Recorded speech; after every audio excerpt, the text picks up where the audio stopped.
지금 중국이 발칵 뒤집혔습니다. 중국의 유명 경제기자가 생방송 중 사고를 친 건데요. 그 이유가 놀랍습니다. 한국을 중국과 비교해 생방송 도중 폭로해버렸다고 합니다. 실시간 방송이 나간 후 중국 사람들은 분개했고 각종 미디어와 SNS에 영상이 퍼져나가고 있습니다. 심지어 중국 정부도 완전 당황하여 급히 수습에 나서고 있다고 합니다. 도대체 이 기자가 한국에 대해 무슨 폭로를 한 걸까요? 그 전에 좋아요와 구독 버튼을 꼭 눌러주시면 영상 제작에 아주 큰 힘이 됩니다. 그럼 바로 사연 시작하겠습니다. 제 이름은 차이룬, 올해로 42살입니다.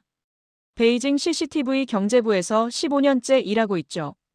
아침 7시, 늘 그랬듯 스모그로 뿌연 베이징 시내를 가로질러 출근했습니다. 오늘도 PM2.5는 185, 마스크 없이는 숨쉬기 힘든 날이었어요.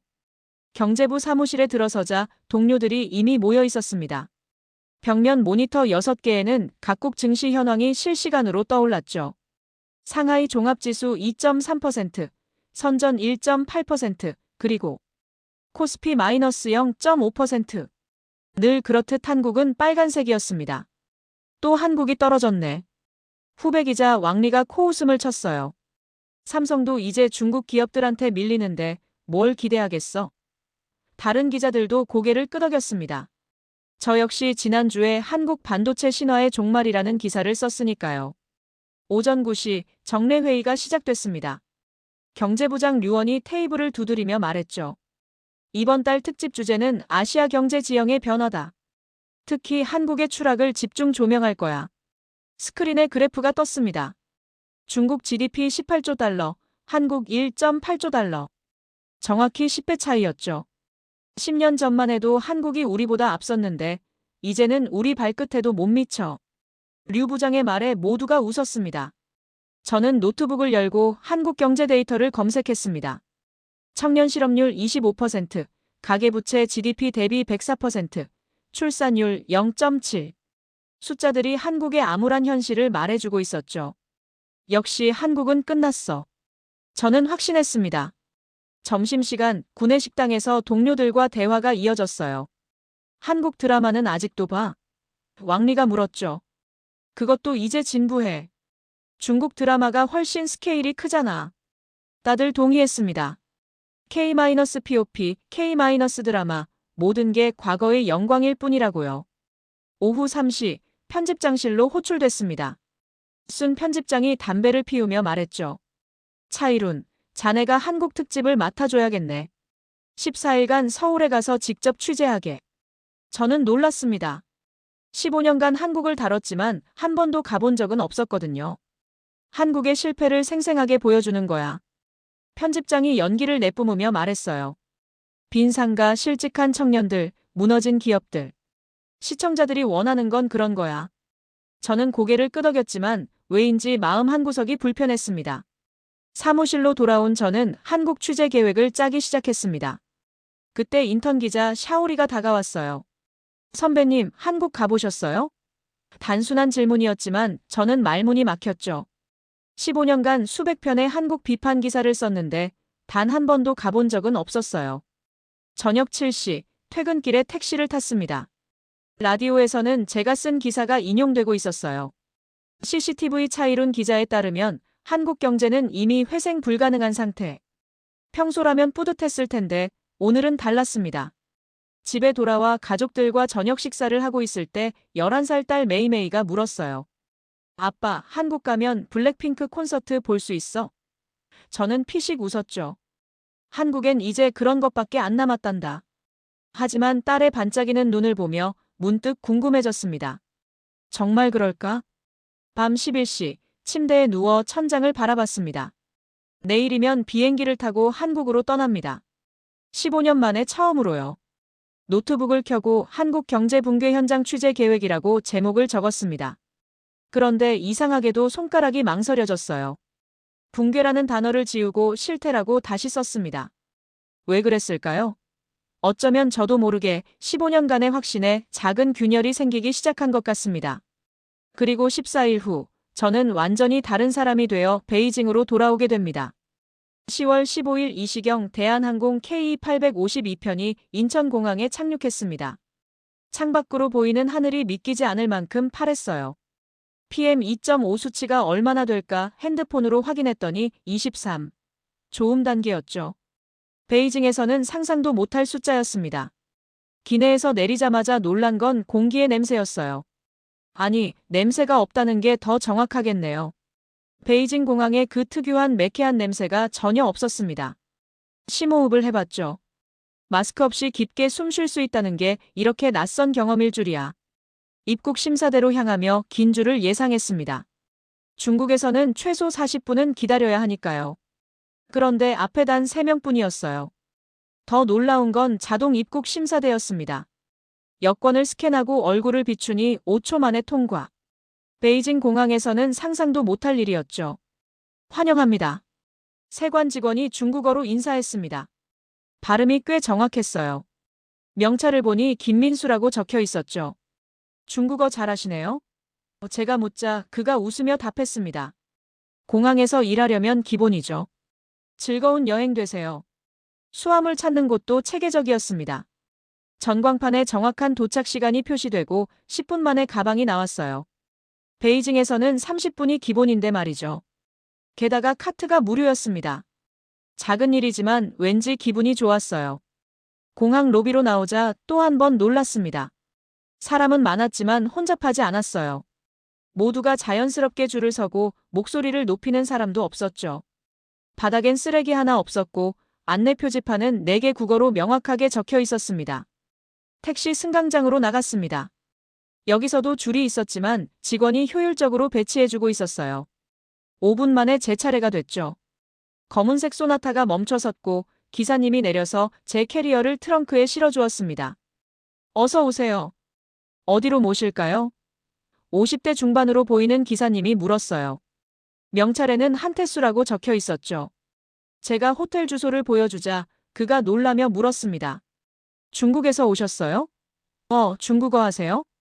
제가 기자라고 소개하자 한태수 기사님의 표정이 미묘하게 변했습니다. 아, 또 한국 비판하러 오셨구나. 작은 목소리로 중얼거렸지만 제 귀에는 들렸죠. 아닙니다. 객관적으로 보러 왔어요. 제가 말했지만 스스로도 확신이 없었습니다. 고속도로로 진입하자 창밖 풍경이 눈에 들어왔어요.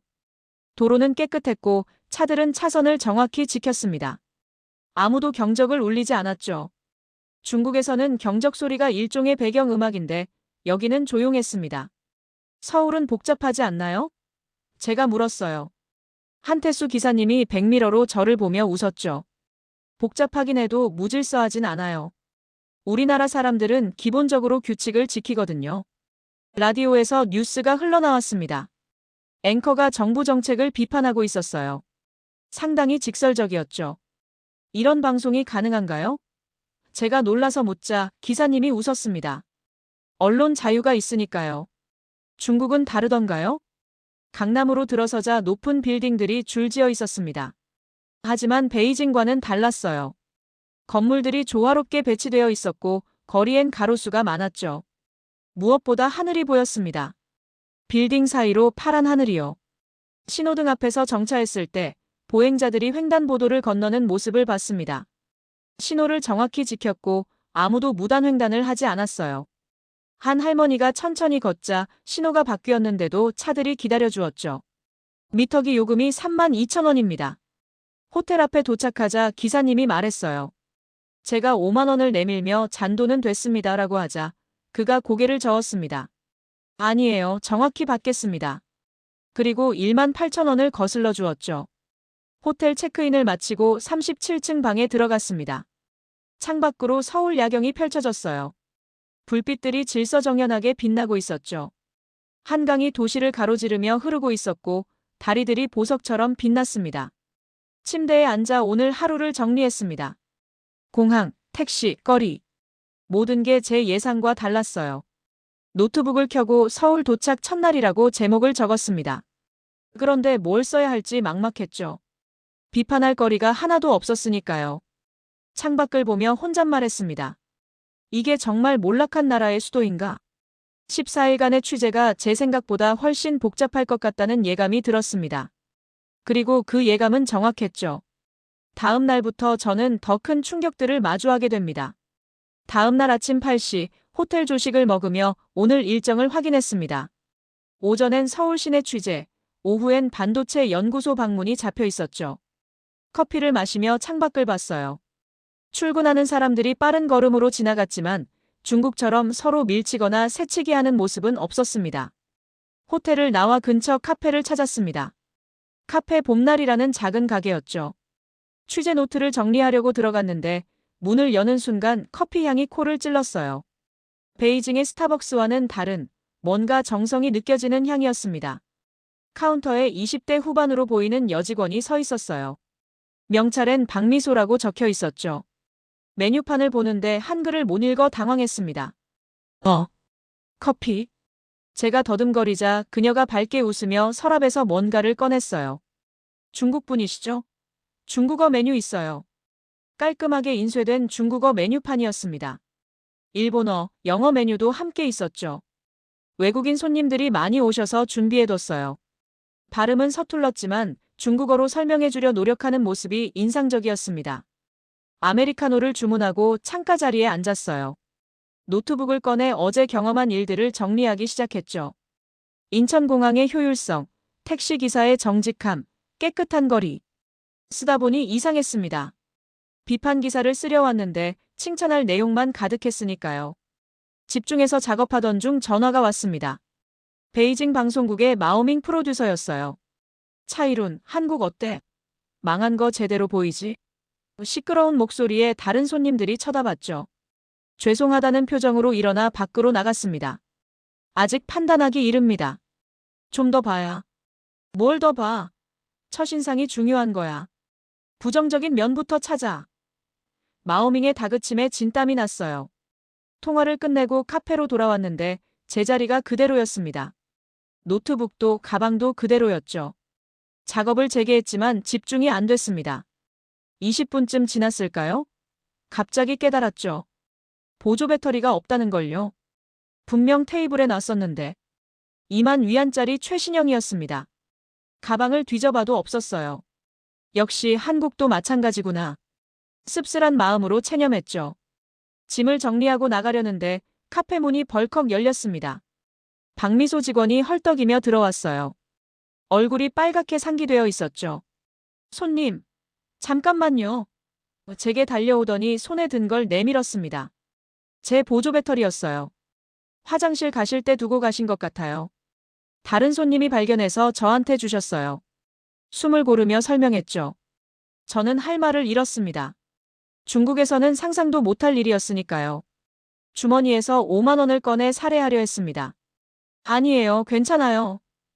그녀가 손사래를 쳤어요. 당연한 일인걸요. 주인한테 돌려드리는 게. 그 말에 더 놀랐습니다. 당연한 일이라니요? 베이징에서는 전혀 당연하지 않은 일인데. 정말 감사합니다. 이거 비싼 건데. 제가 계속 살해하려 하자 그녀가 웃으며 말했죠. 저희 아버지가 늘 말씀하세요. 남의 물건에 손 떼는 게 제일 부끄러운 일이라고요. 그냥 제가 할 일 한 거예요. 카페를 나오면서도 믿기지 않았습니다.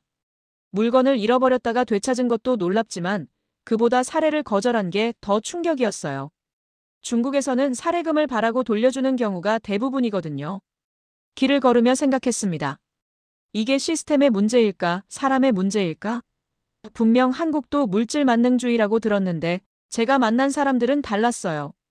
택시기사도 카페 직원도 돈보다 원칙을 중시했죠. 호텔로 돌아와 오늘 있었던 일을 노트에 적었습니다. 정직은 가르쳐서 되는 게 아니다. 문화가 되어야 한다. 펜을 놓고 보조 배터리를 만져봤어요. 차갑던 기계가 따뜻하게 느껴졌습니다.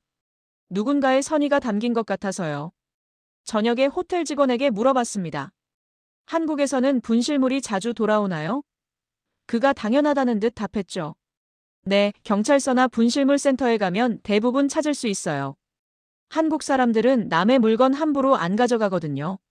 침대에 누워 천장을 봤습니다. 베이징에 보낼 첫 번째 리포트를 뭐라고 써야 할까요? 한국인들의 정직성? 마오밍이 원하는 내용은 아니었죠.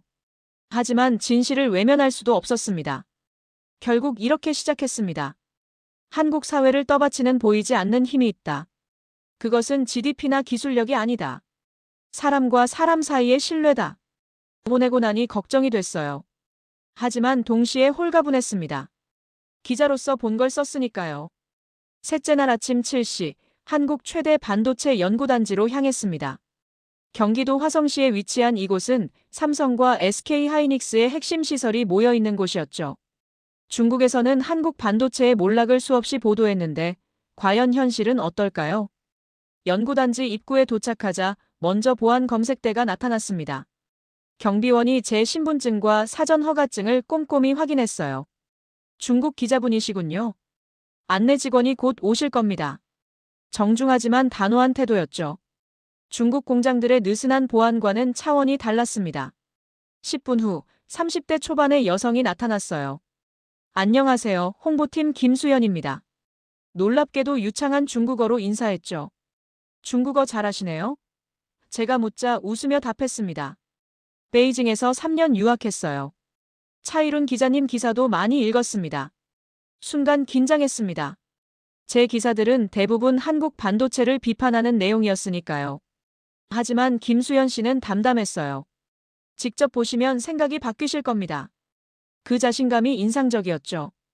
클린룸으로 가는 길, 복도에 걸린 현수막이 눈에 띄었습니다.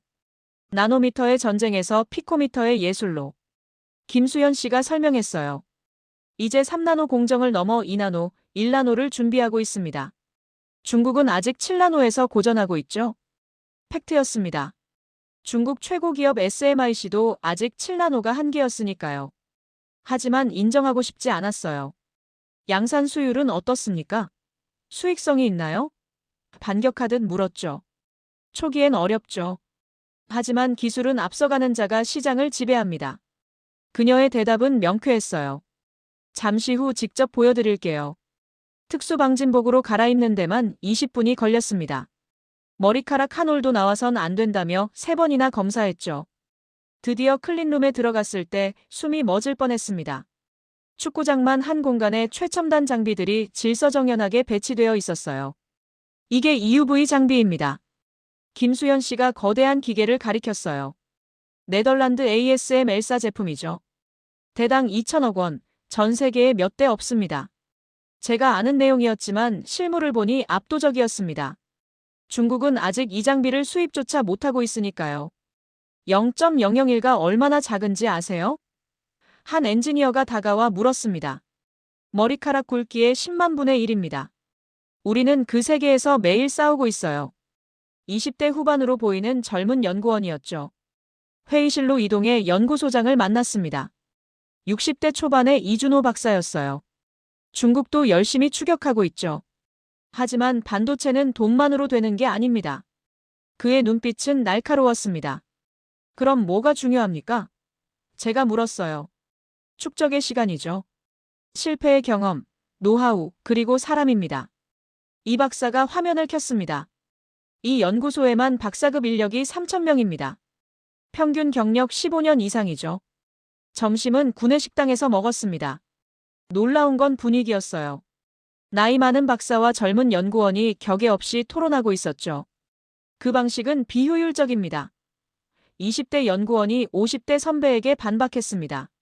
중국에서는 상상도 못할 광경이었어요. 우리는 나이나 직급이 아니라 아이디어로 경쟁합니다. 옆에 앉은 연구원이 설명했어요. 틀렸다고 증명되면 신입사원 의견도 따르죠. 그게 혁신의 비결입니다. 오후에는 차세대 메모리 연구동을 방문했습니다. 중국이 디램에서 추격한다고 하던데요. 제가 일부러 도발적으로 물었어요. 연구원들이 웃었습니다. 추격하는 건 좋은데 우리는 이미 다음을 보고 있어요. 실제로 그들이 보여준 건 놀라웠습니다. 차세대 PIM-PROCESS 인 메모리, 뉴로모픽 칩, 양자 메모리. 5년, 10년 후를 준비하고 있었죠. 현재에 안주하면 미래는 없습니다. 한 연구원의 말이 뇌리에 박혔어요. 연구소를 나오며 김수연 씨가 물었습니다. 어떠셨어요? 기대와 달랐나요? 솔직히 달랐습니다. 완전히 달랐죠. 하지만 자존심에 인정하고 싶지 않았어요. 글쎄요, 더 봐야겠습니다. 돌아오는 차 안에서 찍은 사진들을 다시 봤습니다. 최첨단 장비, 젊고 열정적인 연구원들, 미래를 준비하는 모습. 중국 언론이 말하는 한국 반도체의 몰락은 어디에도 없었어요. 호텔에서 리포트를 쓰려고 노트북을 켰습니다. 그런데 첫 문장부터 막혔죠. 뭐라고 써야 할까요? 한국 반도체는 여전히 강하다. 마오밍 PD가 원하는 내용은 아니었습니다. 한참을 고민하다 이렇게 시작했어요. 기술의 본질은 숫자가 아니라 사람이다. 오늘 나는 그것을 봤다. 그리고 마지막에 덧붙였습니다. 우리가 한국을 비판하는 동안 그들은 미래를 만들고 있었다. 다섯째 날, 바쁜 취재 일정이 이어지고 있었습니다. 오전에는 스타트업 단지, 오후에는 서울시청 인터뷰가 잡혀 있었죠. 스타트업 단지에서 나와 택시를 잡았어요. 젊은 기사님이 친절하게 목적지를 확인했습니다. 시청으로 갑니다. 네, 알겠습니다. 차가 출발했고 저는 인터뷰 질문을 정리하느라 정신이 없었죠. 한국의 창업 생태계 한계, 청년 실업과 창업 실패율. 중국 방송국에서 원하는 각도로 질문을 준비했습니다. 시청 앞에 도착했을 때 미터기는 18,500원을 가리키고 있었어요. 급하게 2만 원을 내고 뛰어내렸습니다. 잔돈은 안 주셔도 돼요. 외치고는 시청 건물로 달려갔죠. 인터뷰 시간이 10분밖에 안 남았거든요. 보안 검색대를 통과하려는데 큰일 났습니다. 신분증이 없었어요. 가방을 뒤져도 주머니를 뒤져도 없었죠. 중국 기자증과 여권을 항상 같이 넣어 다니는데 순간 아찔했습니다. 여권 없이는 아무것도 할 수 없으니까요. 죄송합니다만 신분증 없이는 출입이 불가능합니다. 경비원이 단호하게 말했어요. 인터뷰 시간은 다가오고 식은땀이 흘렀습니다. 중요한 인터뷰가 있는데 규정이라 어쩔 수 없습니다. 할 수 없이 담당자에게 전화했어요. 죄송합니다. 신분증을 분실해서. 다행히 이해해 주시고 온라인 인터뷰로 전환했죠. 하지만 마음은 무거웠습니다. 여권을 잃어버리면 귀국도 복잡해지니까요. 근처 카페에 들어가 상황을 정리했습니다. 어디서 잃어버렸을까? 아침 호텔 출발할 때는 있었고. 택시였어요. 분명 신분증을 꺼내서 확인했던 기억이 났죠. 서둘러 내리면서 놓고 온 게 틀림없었습니다. 막막했어요. 택시 번호도 모르고 영수증도 안 받았으니까요. 중국 같으면 포기해야 할 상황이었죠. 그래도 혹시나 해서 호텔 프런트에 전화했습니다. 택시에 신분증을 놓고 내렸는데 혹시 찾을 방법이 있을까요? 택시 회사 번호 알려드릴게요. 시간과 출발지를 말씀하시면 찾을 수 있어요. 프런트 직원의 대답에 희망이 생겼어요. 하지만 전화해보니 확인하고 연락드리겠다는 답뿐이었죠. 별 기대는 안 했습니다. 그런데 경찰서를 가보라는 조언을 듣고 근처 파출소를 찾아갔어요. 어떻게 오셨어요? 젊은 경찰관이 친절하게 물었죠. 상황을 설명하니 즉시 컴퓨터를 켰습니다. 시간이 언제쯤이었죠? 출발지가 어디였어요? 오후 2시 30분경 강남 스타트업 단지에서 출발했습니다. 경찰관이 뭔가를 빠르게 입력했어요. 차량 CCTV 조회 중입니다. 잠시만 기다려주세요. 10분쯤 지났을까요? 찾았습니다. 서울 삼바 2847호 차량이네요. 믿기지 않았어요. 이렇게 빨리? 경찰관이 택시 회사에 전화했습니다. 네, 외국인 승객 신분증 건입니다. 보관 중이시군요. 감사합니다. 전화를 끊고 저를 보며 웃었죠. 기사님이 보관 중이래요. 지금 연락처 드릴게요. 택시 기사님께 전화하니 놀라운 답변이 돌아왔습니다. 아이고, 걱정하셨겠네요. 제가 지금 운행 끝나는 대로 가져다 드릴게요. 어디 계세요? 저녁 9시가 넘어서야 운행이 끝난다는데도 직접 가져다 주겠다고 했어요. 아니에요. 제가 찾으러 가겠습니다. 에이, 외국에서 오셨는데 고생하시게 할 수 없죠. 호텔로 가져다 드릴게요. 기사님의 고집에 결국 져서 호텔에서 기다리기로 했습니다. 밤 9시 20분, 호텔 로비에 낯익은 얼굴이 나타났어요. 오후에 만났던 그 젊은 기사님이었죠. 늦어서 죄송합니다. 이거 맞으시죠? 제 여권과 기자증을 건네주었습니다. 봉투에서 10만 원을 꺼내 살해하려 했어요. 중국에서는 당연한 일이었으니까요. 그런데 기사님이 손사래를 쳤습니다. 아니에요. 이런 건 받을 수 없어요. 당연히 해야 할 일인걸요. 그래도 퇴근 시간에 일부러 오셨잖아요. 승객이 놓고 간 물건 돌려주는 게 뭐 대단한 일이라고요. 그냥 제가 해야 할 일 한 거예요. 기사님은 끝까지 사례를 거절했어요. 한국에서는 이게 평범한 일인가요? 제가 물었죠. 기사님이 웃으며 답했습니다. 평범하다기보다는 그냥 당연한 거죠. 남의 물건 함부로 하면 안 되잖아요. 잃어버린 사람 얼마나 불안하겠어요. 기사님이 돌아간 후 호텔방에서 한참을 멍하니 있었습니다. 시스템의 효율성도 놀라웠지만 더 놀라운 건 사람들의 마음이었어요. 자기 시간을 써가며 남을 돕는 것을 당연하게 여기는 문화. 노트북을 켜고 오늘의 리포트를 썼습니다. 한국의 힘은 첨단 시스템이 아니다. 그 시스템을 움직이는 사람들의 책임감이다. 오늘 나는 한 택시기사에게서 한국 사회의 진짜 경쟁력을 봤다. 쓰고 나서 생각했어요. 베이징으로 돌아가면 이런 이야기를 믿을까? 분실물을 돌려주고도 사례를 거절하는 택시기사 10분 만에 차량을 찾아내는 경찰 시스템. 동화 같은 이야기라고 하겠죠. 하지만 이것이 제가 본 한국의 일상이었습니다. 그리고 이런 일상이 쌓여서 만든 사회적 신뢰가 어쩌면 GDP보다 더 중요한 국가 경쟁력일지도 모른다는 생각이 들었습니다. 6일째 아침, 판교 스타트업 캠퍼스로 향했습니다. 중국에서는 한국 청년들의 무덤이라고 조롱하는 곳이었죠. 창업 실패율 90%, 청년들의 헛된 꿈. 제가 쓴 기사의 제목들이 떠올랐습니다. 하지만 건물에 들어서자 예상과 달랐어요. 활기가 넘쳤습니다. 1층 공용 공간에서는 젊은이들이 노트북을 펴고 열띤 토론을 벌이고 있었죠. 벽면에는 다양한 스타트업 로고들이 붙어 있었습니다. 안녕하세요. 저희 회사 구경 오셨어요? 20대 후반의 청년이 다가왔어요. 티셔츠에 청바지, 전형적인 개발자 복장이었죠. 최진수라고 합니다. AI 번역 스타트업 대표예요. 대표라니 너무 어려 보였습니다. 몇 명이나 일하나요? 작년에 2명으로 시작해서 지금은 11명이에요. 자랑스럽게 답하는 모습이 인상적이었죠. 사무실로 안내받았는데 30평 남짓한 공간에 젊은이들이 빼곡했습니다. 벽에 붙은 문구가 눈에 띄었어요. FAIL 패스트, 런 패스터 빨리 실패하고 더 빨리 배우자. 중국에서는 실패를 치욕으로 여기는데 여기서는 당당히 내걸고 있었죠. 실패가 두렵지 않나요? 제가 물었어요. 최 대표가 웃으며 답했습니다. 두렵죠.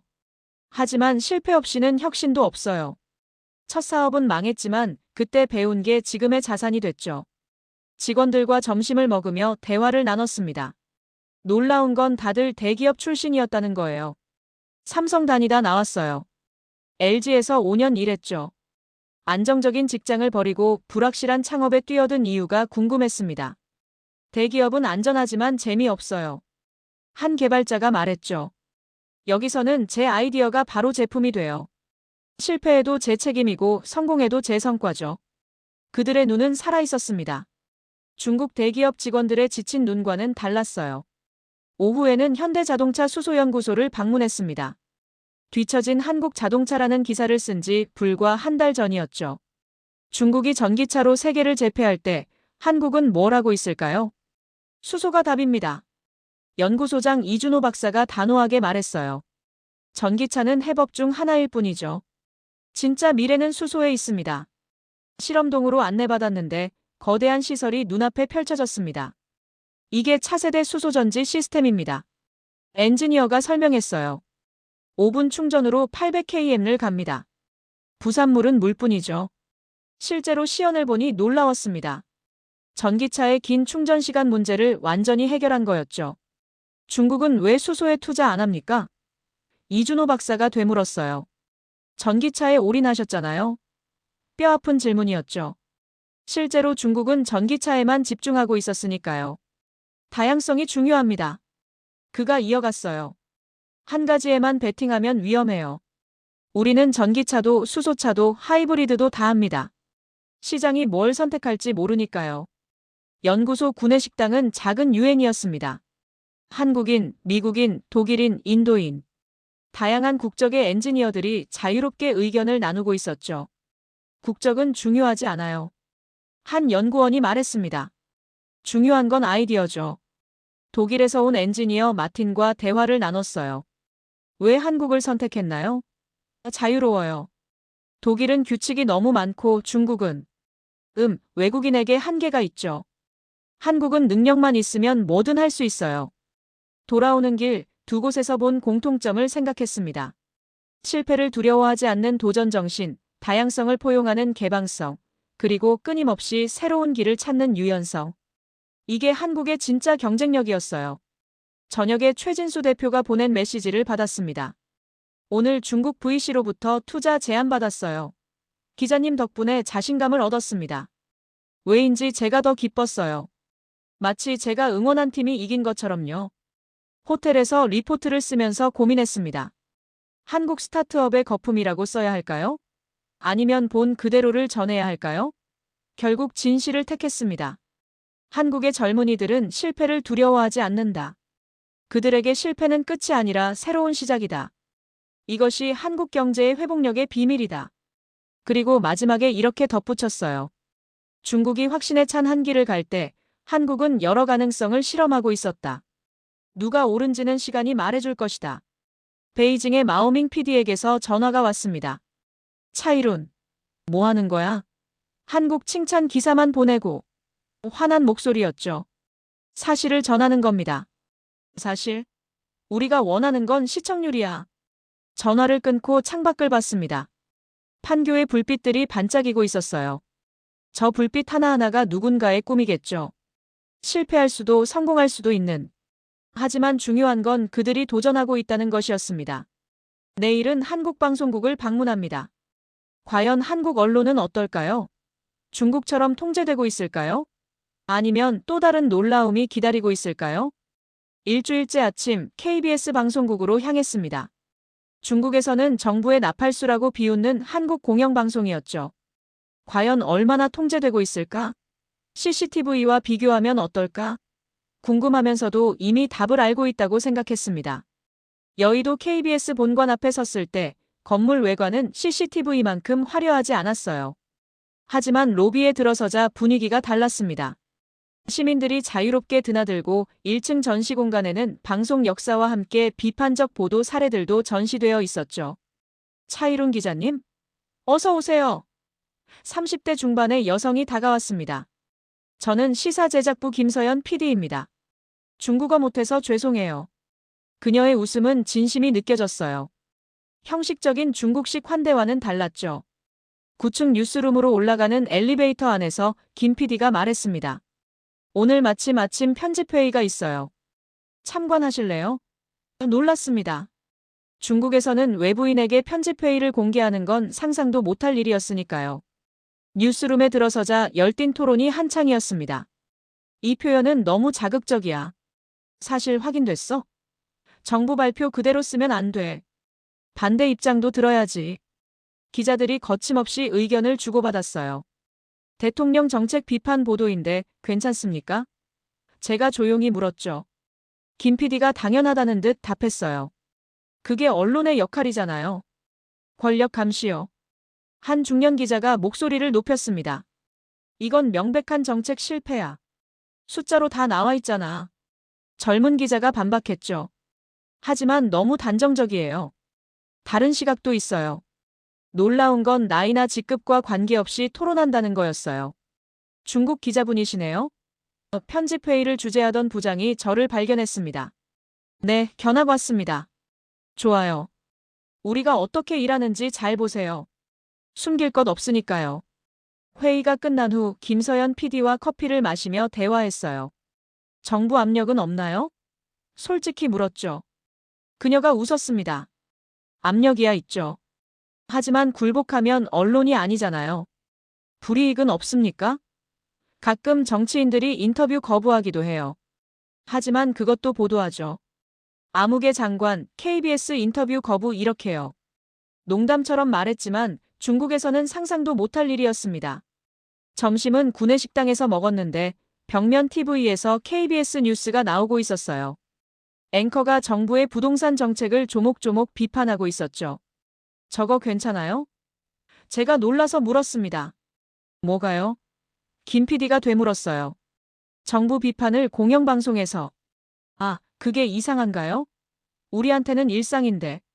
주변에서 밥 먹던 직원들도 고개를 끄덕였습니다. 오후에는 시사 프로그램 녹화 현장을 참관했어요. 주제는 한국 경제, 위기인가 기회인가였죠.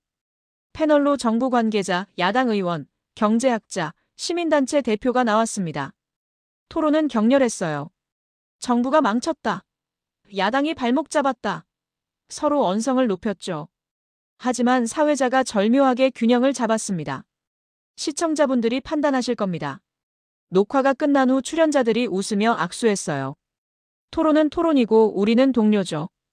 야당 의원의 말에 정부 관계자도 웃었습니다. 방송에서는 치열하게 싸웠는데 끝나니 친구처럼 대화하는 모습이 신기했죠. 이게 민주주의예요. 김 PD가 설명했어요. 의견은 다를 수 있지만 서로를 적으로 보진 않아요. 다양한 목소리가 공존하는 거죠. 방송국을 나서기 전 김 PD가 작은 선물을 건넸어요. KBS 로고가 새겨진 머그컵이었죠. 기념품이에요. 한국 언론이 완벽하진 않지만 자유롭다는 건 기억해 주세요. 저녁에 숙소로 돌아와 중국 뉴스를 봤습니다.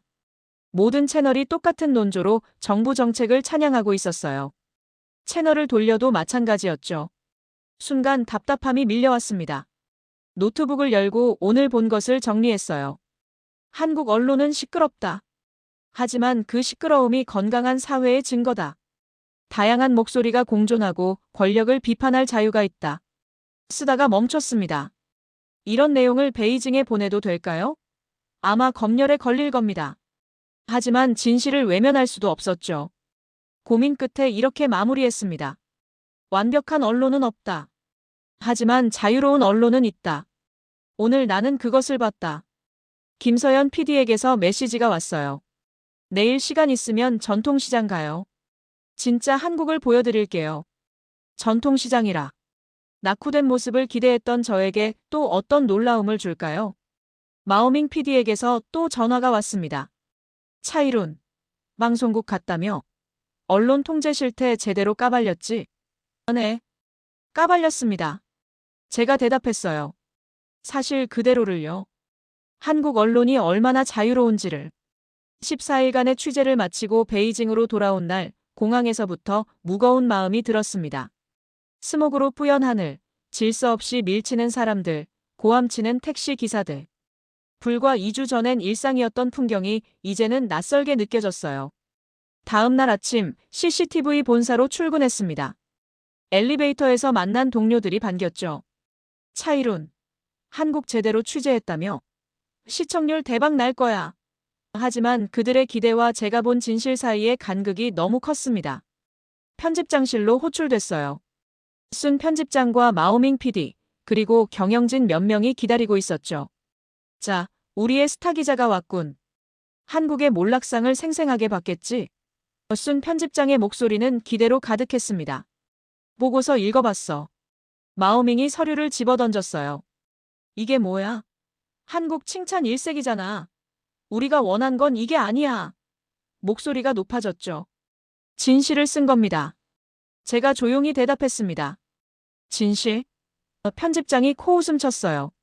진실은 우리가 정하는 거야. 시청자들이 듣고 싶어하는 게 진실이지. 그 순간 한국에서 만난 김서연 PD의 말이 떠올랐습니다. 언론의 역할은 권력 감시예요. 오늘 밤 8시 생방송 특집이야. 편집장이 선언했어요. 제목은 한국 경제 몰락의 현장. 준비된 대본대로만 말하면 돼. 두툼한 대본을 건네받았습니다. 펼쳐보니 제가 쓰지 않은 내용들로 가득했죠. 텅 빈 서울거리, 실업자로 넘치는 청년들, 무너진 기술 신화. 14일간 제가 본 한국과는 정반대의 내용이었습니다. 이건 거짓입니다. 제가 말했어요. 그래서? 마오밍이 비웃었죠. 어차피 시청자들은 몰라. 오후 내내 마음이 무거웠습니다. 대기실에서 생방송을 기다리며 한국에서 찍은 사진들을 다시 봤어요. 깨끗한 거리, 친절한 사람들, 첨단 기술, 자유로운 언론. 이 모든 걸 부정해야 한다니. 주머니에서 뭔가가 만져졌습니다. 한국 시장에서 산 작은 열쇠고리였어요. 전통시장 상인 할머니가 덤으로 주신 거였죠. 중국에서 왔어? 우리나라 좋게 봐줘서 고마워. 그때 할머니의 따뜻한 미소가 떠올랐습니다. 마오밍이 들어왔어요. 30분 남았어. 대본 외웠지? 절대 벗어나지 마. 내 커리어가 달렸어. 위협이었죠. 15년간 쌓은 모든 게 오늘 밤에 결정될 거라는. 화장실에서 거울을 봤습니다. 넥타이를 매만지며 자문했어요. 나는 누구인가? 기자인가 선전원인가? 휴대폰이 울렸습니다. 딸 메이메이의 메시지였어요. 아빠, 오늘 방송 볼 거야. 자랑스러워. 생방송 5분 전 스튜디오로 들어갔습니다. 조명이 켜지고 카메라가 돌기 시작했죠. 프롬프터에 대본이 떴습니다. 한국은 이미 끝났습니다. 제가 직접 확인했습니다. 30초 전 PD의 외침이 들렸어요. 손에 땀이 났습니다. 그때 문득 택시에서 만난 한태수 기사님이 했던 말이 떠올랐죠. 기자님이시니까 진실을 전하실 거죠? 5, 4, 3, 2, 1. 큐. 빨간 불이 켜졌습니다. 2천만 시청자가 지켜보는 생방송이었죠. 앵커가 물었어요. 차이룬 기자, 14일간 한국을 직접 취재하셨죠. 한국 경제의 실상은 어땠습니까? 심호흡을 했습니다. 프롬프터의 대본이 아닌 제 양심의 소리를 따르기로 했어요. 네, 말씀드리겠습니다. 한국은 우리가 알던 모습과 달랐습니다. 조정실이 술렁였어요. 마오밍이 손짓으로 대본을 보라고 신호했죠. 하지만 저는 계속했습니다. 깨끗한 하늘, 질서정연한 거리, 첨단 기술력. 무엇보다 인상적인 건 사람들의 정직함과 책임감이었습니다. 구체적으로 어떤 점이 인상적이었나요? 앵커도 당황했지만 프로답게 이어갔어요. 제가 보조 배터리를 잃어버렸을 때 카페 직원이 직접 찾아와 돌려줬습니다. 사례금도 거절했죠. 신분증을 택시에 놓고 내렸을 때는 기사님이 밤늦게 호텔까지 가져다 주셨고요. PD가 광고 신호를 보냈지만 저는 무시했어요. 반도체 연구소에서는 나이와 관계없이 자유롭게 토론하며 미래를 준비하고 있었습니다. 한국 언론은 정부도 거침없이 비판했고요. 이것이 제가 본 진짜 한국입니다. 스튜디오가 조용해졌어요. 앵커가 말을 잇지 못했죠. 그래서 결론은 뭡니까? 우리는 너무 오만했습니다. 책상에서 숫자만 보고 한국을 판단했죠. 하지만 국가의 진짜 힘은 GDP가 아닙니다. 그 사회의 신뢰와 개방성, 그리고 미래를 향한 도전 정신입니다. 조정실에서 마오밍이 목을 그으는 신용을 했어요. 하지만 저는 마지막 말을 했습니다. 14일간 저는 거울을 봤습니다. 한국이라는 거울에 비친 우리의 모습을요.